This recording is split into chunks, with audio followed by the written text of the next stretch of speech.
Ano, takže teď je můžeš uchopit. No, pojďme. Jako ty to... tak ten je obzvláště vypečený. Ne, tak to je sakra blízko. To musel trochu zdramatizovat. Nevím, to je snad.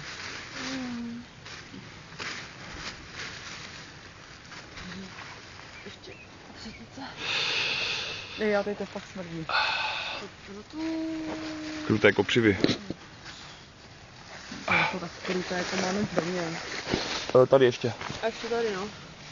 Tady. Vidíte, vyplnil.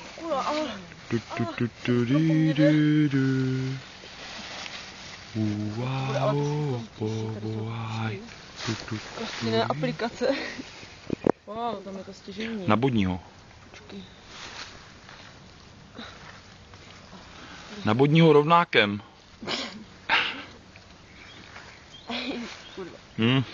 Si do toho tím vohybákem škobrtáš zbytečně. Na bodního rovnákem a pak ho vohybákem odsuň do pytle.